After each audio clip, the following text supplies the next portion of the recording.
difficile d'être un jouet. Oh, je sais, ça a l'air drôle vu de l'extérieur, mais c'est loin d'être aussi simple.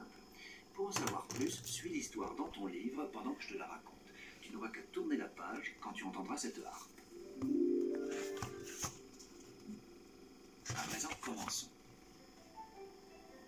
Tous les enfants adorent les jouets. Prenons par exemple Andy. Il a Rex, le dinosaure, Bayonne, la tirelire, Monsieur Patate, le chien zigzag et des douzaines d'autres. Mais son jouet préféré, c'est Woody, un cow-boy articulé qui parle quand on tire sur sa corde.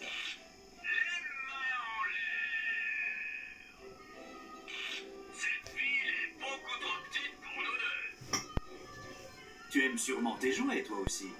Mais t'es-tu déjà demandé ce qu'ils faisaient quand tu sortais de ta chambre? Chez Andy, les jouets deviennent vivants. Un jour, juste avant que la famille de Andy ne déménage, Woody organisa une conférence des jouets. Alors la séance est ouverte. Bien. Et pour commencer, ah oui, tout le monde a trouvé un compagnon de route. Je ne veux pas qu'un jouet manque à l'appel. Un compagnon de route. Si vous n'en avez pas, trouvez-en un. Ah oui, j'ai failli oublier un petit détail. Andy fête son anniversaire aujourd'hui. Les jouets sursautèrent. Ça voulait dire qu'aujourd'hui même, Andy allait recevoir de nouveaux jouets. Et s'il recevait de nouveaux jouets, il pouvait très bien se débarrasser des anciens. C'était la panique. Woody, redoutant le pire, essaya de calmer les choses. Il faut pas s'en faire, moi je ne m'en fais pas. Mais Bayonne donna l'alerte. Ils sont là! Invitez repérés à 3 heures! Sur l'ordre de Woody, un groupe de soldats de plomb se précipita au rez-de-chaussée avec un talkie-walkie. Dans la chambre, les jouets écoutaient sur un haut-parleur la voix d'un soldat décrivant les cadeaux de Andy. Il défait le ruban. C'est un cartable vert. Bon, deuxième cadeau, ça ressemble. Oui, c'est une couverture. Les jouets semblaient en sécurité pour au moins un an, mais il restait un cadeau surprise. C'est un paquet gigantesque. C'est un... Rex renversa le haut-parleur et les billes tombèrent. Au même moment, au rez-de-chaussée, des cris retentirent. Les enfants remontaient en courant vers la chambre de Andy. Les jouets s'empressèrent de regagner leur place. Andy et ses amis installèrent le nouveau jouet à la place de Woody sur le lit. Après l'avoir mis en marche, ils redescendirent à toute allure pour continuer à faire la fête. Les jouets entendirent alors une nouvelle voix. Buzz l'éclair à Star Command, est-ce que vous me recevez? Pourquoi ne répond-il pas? Woody remonta sur le lit et y découvrit son pire cauchemar. Le jouet le plus fabuleux qu'on puisse offrir à un enfant, Buzz l'éclair. Il faillit s'en étrangler. Il y a apparemment un malentendu. Tu es chez moi. Le lit, c'est mon territoire. Les autres jouets se rassemblèrent autour de Buzz et Rex lui serra la main. Je suis tellement content que tu ne sois pas un dinosaure. Hey, il sert à quoi ce bouton? Buzz appuya sur le bouton et 2 ailes surgirent. Oh. Tous les jouets étaient impressionnés, à part Woody. Mais c'est du plastique. Il ne peut pas voler. Si, je Tu peux pas. Arrière. Vers l'infini et au-delà. Et Buzz sauta de lui. Il allait s'écraser sur le plancher quand il rebondit sur une balle en caoutchouc et atterrit sur une voiture de sport qui l'entraîna sur une piste, puis sur un looping et un tremplin. Buzz décolla et, lâchant la voiture, s'accrocha à un avion suspendu au plafond. Après 2 ou 3 tours, il atterrit enfin sur le lit. Tous les jouets l'applaudirent. Woody n'arrivait pas à le croire. Dans une semaine à peine, tout redeviendra comme avant. Ils verront. Je resterai le jouet favori d'Andy. Soudain, des aboiements retentirent. Les jouets se précipitèrent à la fenêtre. Ils aperçurent Sand, le chien de la maison voisine. Il était avec Sid, son jeune propriétaire, un petit garçon qui adorait torturer les jouets. Rex secoua tristement la tête. Alors, je ne supporte plus de voir ça, c'est trop cruel. Les jouets ne pouvaient même pas intervenir. Ils virent Sid attacher un pétard sur Alpha Bravo, un de ses soldats de plomb. Il alluma la mèche et pulvérisa le malheureux jouet. Sid triomphait. Ouais, il finit anéanti. J'aurais pu m'en empêcher. La bergère détourna les yeux. Plus tôt on déménagera, mieux ça vaudra. Ce soir-là, la famille termina les préparatifs du déménagement. La mère de Andy lui annonça qu'ils iraient dîner pour la dernière fois chez Pizza Planet, son restaurant favori. Elle l'autorisa à emporter un jouet. Woody, qui avait tout entendu, savait que ce serait lui ou Buzz. S'apercevant qu'il y avait un espace vide entre le bureau et le mur, Woody eut une idée. Buzz l'éclair, de ce côté, là en bas, un jouet sans défense, il est tombé dans un piège. Il n'y a pas une minute à perdre. Alors que Buzz se penchait pour regarder, Woody envoya sur lui Karting, la voiture téléguidée. Buzz s'écarta aussitôt, mais en pivotant, la lampe de bureau le précipita accidentellement par la fenêtre. Monsieur Patin, t'avais tout vu. Attends. Tu n'as pas supporté que Buzz te mette en jeu aussi vite, hein, Woody? Tu n'as pas supporté le fait que Buzz puisse devenir le nouveau jouet favori d'Andy. Alors tu l'as éjecté. Mais avant que Woody puisse se justifier, Andy entra soudain dans sa chambre. Tu sais où est Buzz? Je le retrouve pas, maman. N'a qu'à prendre un autre jouet, chérie, dépêche-toi. Oh, je viens. Andy emporta Woody avec lui jusqu'à la camionnette, juste devant le buisson où Buzz avait atterri. Réalisant qu'Andy allait partir avec le cow-boy, Buzz courut et sauta sur le pare-choc. Quand ils s'arrêtèrent pour faire le plein à une station-service, Andy sortit, laissant Woody sur la banquette. Levant les yeux, Woody aperçut Buzz, couvert de boue, qui le regardait du haut du toit ouvrant. Pour ton information, sache que même si tu as tenté d'en finir avec moi, la vengeance est un concept que l'on veut bannir de ma planète.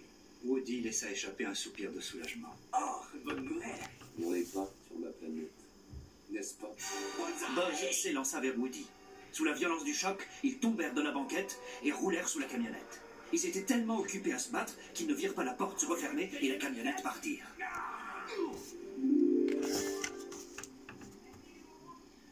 Woody regarda la camionnette s'éloigner. Je suis perdu. Je suis qu'un pauvre jouet abandonné. Buzz était furieux, mais pour une autre raison. Mais toi, mon ami, tu es sur le point de me faire rater mon rendez-vous avec Star Command. Tu n'es qu'un jouet. Tu n'es pas le vrai Buzz l'éclair. Tu es un pantin articulé. Tu n'es qu'un jouet en plastique. Buzz secoua la tête. Quel curieux personnage, vraiment déprimant. Tu me fais pitié. Bonne route. Pendant que Buzz s'éloignait, un camion de livraison de Pizza Planet, avec une fusée en plastique sur le toit, s'arrêta pour faire le plein. Woody avait trouvé comment rejoindre Andy, mais il fallait que Buzz vienne aussi. Buzz, j'ai trouvé un vaisseau spatial. Buzz regarda à l'intérieur du camion. Tu es sûr que cette astrocantine va rentrer à son port d'attache après avoir largué ses aliments? Woody le lui confirma. Et une fois qu'on dit ça, on trouvera bien un moyen de te renvoyer chez toi. Et bien entendu, le camion les amena à son quartier général, Pizza Planet. Buzz, émerveillé, n'en croyait pas ses yeux. Ça, c'est ce que j'appelle une base de lancement. Soudain, Woody aperçut Andy avec sa mère et sa petite sœur, Molly. Il y avait un panier accroché au landau de Molly. Woody était ravi. Allez, à mon signal, on saute dans le panier. Mais Buzz avait disparu.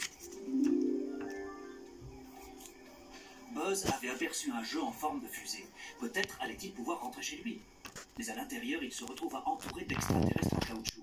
Des jouets, eux aussi. Je suis Buzz Éclair. Qui est votre commandant? Les extraterrestres lui montrèrent un crochet gigantesque. Le grappin est notre maître. Il choisit ceux qui s'en vont et ceux qui restent. C'est vraiment grotesque. de la bouillie italienne. Woody, qui avait suivi Buzz à l'intérieur du jeu, leva les yeux et frissonna d'horreur. Oh non, Sid. Le cruel voisin de Andy était aux manettes. Le grappin descendit, il s'empara de Buzz et remonta soudain. Woody l'attrapa par les jambes et essaya de le libérer. Sid était enthousiasmé. Super, j'en ai 2 pour le prix d'un. Sid s'empressa de rentrer chez lui. Il déposa sur son lit le sac à dos où se trouvaient Woody et Buzz, ferma la porte et descendit au rez-de-chaussée. Woody sortit du sac, traversa le lit, se précipita vers la porte et s'accrocha à la poignée. C'est fermé, il doit sûrement y avoir une autre sortie. Il entendit un bruit derrière lui. Caché sous le lit, une tête de poupée l'observait. Woody sourit. Oh, salut, comment ça va, mon petit? Est-ce que tu sais où est la sortie?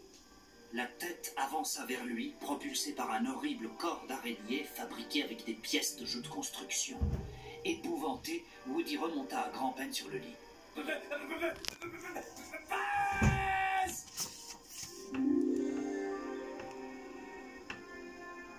D'autres jouets mutants, assemblés par Sid à partir de pièces détachées, rejoignirent la poupée.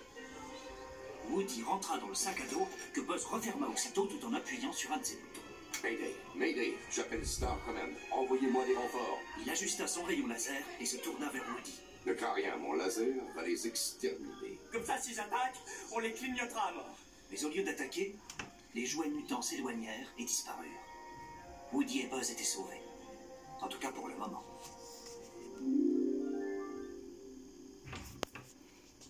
Le lendemain matin, dès que Sid fut descendu, Woody passa à l'action. La porte! On est libre, c'est ouvert! Il aurait bien voulu s'enfuir aussitôt avec Buzz, mais les jouets mutants leur barraient la route. Alors que les monstres se rapprochaient, Buzz se tourna vers Woody. Attention les yeux! Il voulut se servir de ses lasers, sans aucun résultat. Woody, dégoûté, n'en pouvait plus. Pauvre idiot, tu es un jouet! Sers-toi de ton bras karaté! Woody appuya sur le dos de Buzz et son bras commença à fendre l'air. Les jouets mutants reculèrent et nos amis purent enfin se faufiler à l'extérieur. Pendant que Woody explorait le couloir, Buzz se glissa dans une autre pièce. Et là, derrière lui, une voix retentit. J'appelle Buzz l'éclair. Ici, Star Command. La voix provenait d'une publicité télévisée qui vantait les mérites du jouet Buzz l'éclair. Woody avait donc raison. Buzz n'était qu'un jouet. Abasourdi, Buzz regagna péniblement la rampe d'escalier. Il déploya ses ailes et sauta, espérant bien s'envoler. Au lieu de ça, il s'écrasa au rez-de-chaussée. Avant que Woody ne le retrouve, Anna, la sœur de Sid, s'était emparée de Buzz. Elle l'habilla pour prendre le thé et lui donna un nouveau nom. Encore un peu de thé, madame la marquise. Dès qu'Anna fut sortie, Woody se précipita. Le malheureux Buzz n'avait plus qu'un bras. Je pense que je peux le voler par la fenêtre. Woody réagit aussitôt. T'envoler par la fenêtre, Buzz! Oh, t'es génial! Il ramena Buzz dans la chambre de Sid, puis se mit à la fenêtre et appela ses anciens amis. Hé les gars! Les amis! Hé! Les jouets répondirent à l'appel, mais Buzz refusait d'aider Woody. Alors celui-ci prit le bras de Buzz et le secoua à la fenêtre pour faire croire qu'il était près de lui. Salut les cosmonautes vers l'infini et au-delà. Mais Woody secoua le bras trop énergiquement et Monsieur Patate s'aperçut qu'il avait été cassé. Assassin! Non! Je jure que je suis innocent! Une fois encore, les jouets croyaient que Woody avait fait du mal à Buzz et ils s'éloignèrent aussitôt de la fenêtre. Woody essaya de les retenir. Hey, aidez-nous, je vous en supplie, c'est un véritable cauchemar! Mais ce fut peine perdue. Et avant que Woody ne se retourne, les mutants avaient encerclé Buzz. Woody tenta de les faire fuir. Pas les pattes! Lâche ça, cannibale! Mais les jouets se saisirent du bras de Buzz et repoussèrent Woody. Non! Quand ils reculèrent enfin, le bras de Buzz était à nouveau en place. Woody n'arrivait pas à le croire. Ça alors? Mais ils t'ont remis à neuf? Il essaya bien de remercier les jouets mutants, mais ils se réfugièrent aussitôt sous le lit. À ce moment, Sid entra dans la pièce avec une toute nouvelle fusée. Qu'est-ce que je vais faire exploser? Je sais. Où est passé ce ringard de cow-boy? Woody s'était caché sous une caisse vide. C'est alors que Sid aperçut Buzz. Il posa sa boîte à outils sur la caisse, emprisonnant Woody. Puis il saisit Buzz et fixa solidement la fusée sur son dos. Vers l'infini et au-delà! Mais un coup de tonnerre retentit et il commença à pleuvoir. Sid regarda par la fenêtre. Non, c'est pas vrai. Il s'assit devant la fenêtre, attendant la fin de l'orage. Sid n'était pas le seul à espérer le retour du soleil. En face, Andy et sa mère avaient terminé tous les préparatifs pour le déménagement du lendemain. Andy alla se coucher. Il était triste de ne pas avoir retrouvé ses deux jouets préférés. Pendant que Sid et Andy dormaient, Woody appela Buzz à son secours. Mais Buzz restait là, attaché à sa fusée, trop triste pour réagir. Je ne suis qu'un jouet. Woody essaya de lui remonter le moral. Écoute, en face, il y a un enfant qui trouve que tu es le meilleur. Et pas parce que tu es un ranger de l'espace, mais parce que tu es un jouet. Tu es son jouet. Et quelques instants plus tard, la caisse se mit à bouger. Buzz essayait de faire tomber la boîte à outils. Au boulot, shérif. En face, il y a un enfant qui a besoin de nous. Il faut d'abord qu'on sorte de là. Mais juste au moment où Buzz allait libérer Woody, le réveil de Sid se mit à sonner. Sid sauta hors du lit, attrapa Buzz et courut dans le jardin. Les jouets de Sid sortirent tout doucement de leur cachette. Woody supplia leur chef de l'aider. Je t'en prie. C'est mon ami. C'est le seul qui me reste. Les jouets se rapprochèrent. Écoutez, je crois que j'ai un plan. Mais si ça marche, tout le monde s'en portera mieux. L'union faisant la force, ils réussirent tous à gagner le jardin où Sid s'apprêtait à allumer la fusée. Soudain, il aperçut Woody allongé dans l'herbe. Hé, comment t'es arrivé ici, toi? Sous les yeux de Sid, une armée de jouets mutants surgit de tous côtés et avança vers lui. Woody triomphait. À partir de maintenant, tu devras prendre soin de tes jouets. Parce que sinon, nous le saurons aussi. Hurlant de terreur, Sid s'enfuit vers la maison.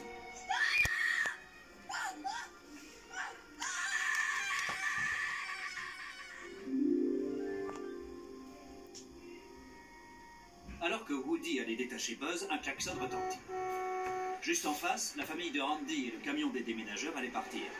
Buzz, toujours attaché à la fusée, fit un signe à Woody. Allez! Ils coururent après le camion et s'accrochèrent à l'arrière. Mais Buzz lâcha prise et retomba sur la chaussée. Il fallait faire vite.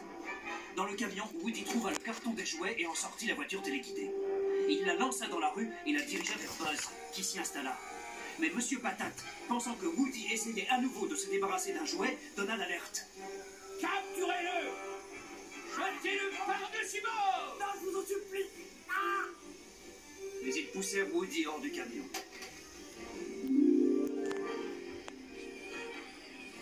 Woody rebondit sur le bitume et atterrit dans la voiture à côté de Buzz.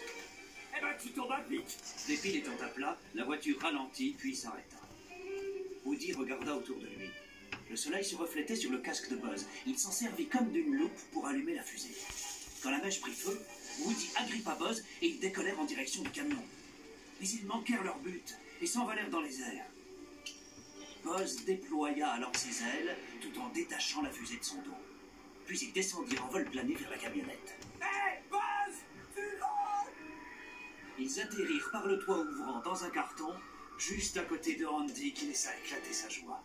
Waouh, maman! Woody! Buzz!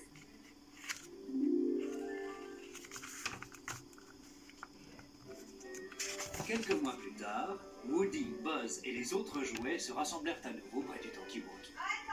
C'était leur premier Noël dans cette nouvelle maison et Andy allait ouvrir ses cadeaux. Woody était détendu. Buzz l'éclair, ne me dis pas que tu te fais du mauvais sang. Moi? Non. Dis-moi. Non, allons, voyons. Après tout, qu'est-ce qu'Andy pourrait bien recevoir de pire que notre Buzz? Buzz se tourna vers Woody. Les deux jouets se souriaient. Ils savaient qu'ils ne risquaient rien. En tout cas, jusqu'au prochain anniversaire de Andy. Tu crois que c'est facile d'être un jouet? Demanda Woody et à Buzz. Ils ne te répondront peut-être pas directement, mais sors de ta chambre et tu verras.